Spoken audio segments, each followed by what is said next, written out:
Genesis chapter 37. Jacob lived in the land where his father had stayed, the land of Canaan. This is the account of Jacob's family line. Joseph, a young man of 17, was tending the flocks with his brothers, the sons of Bilhah and the sons of Zilpah, his father's wives, and he brought their father a bad report about them.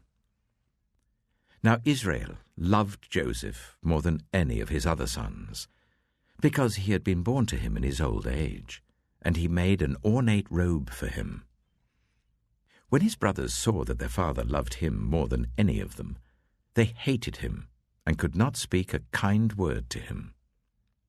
Joseph had a dream, and when he told it to his brothers, they hated him all the more. He said to them, "Listen to this dream I had. We were binding sheaves of corn out in the field when suddenly my sheaf rose and stood upright, while your sheaves gathered round mine and bowed down to it." His brothers said to him, "Do you intend to reign over us? Will you actually rule us?" And they hated him all the more because of his dream and what he had said. Then he had another dream, and he told it to his brothers. "Listen," he said, "I had another dream, and this time the sun and moon and 11 stars were bowing down to me." When he told his father as well as his brothers, his father rebuked him and said, "What is this dream you had? Will your mother and I and your brothers actually come and bow down to the ground before you?" His brothers were jealous of him, but his father kept the matter in mind. Now his brothers had gone to graze their father's flocks near Shechem, and Israel said to Joseph, "As you know, your brothers are grazing the flocks near Shechem. Come, I'm going to send you to them." "Very well," he replied. So he said to him, "Go and see if all is well with your brothers and with the flocks, and bring word back to me." Then he sent him off from the valley of Hebron. When Joseph arrived at Shechem, a man found him wandering around in the fields and asked him, "What are you looking for?" He replied, "I'm looking for my brothers. Can you tell me where they are grazing their flocks?" "They've moved on from here," the man answered. "I heard them say, 'Let's go to Dothan.'" So Joseph went after his brothers and found them near Dothan. But they saw him in the distance, and before he reached them, they plotted to kill him. "Here comes that dreamer," they said to each other. "Come now, let's kill him and throw him into one of these cisterns and say that a ferocious animal devoured him. Then we'll see what comes of his dreams."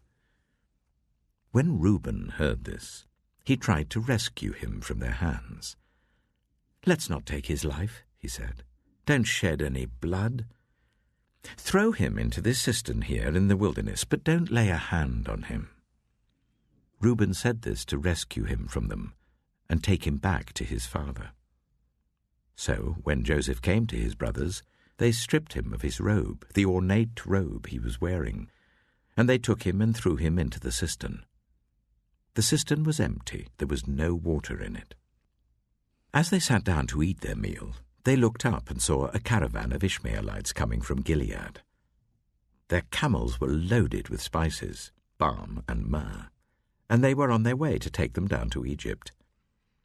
Judah said to his brothers, "What will we gain if we kill our brother and cover up his blood? Come, let's sell him to the Ishmaelites and not lay our hands on him. After all, he is our brother, our own flesh and blood." His brothers agreed.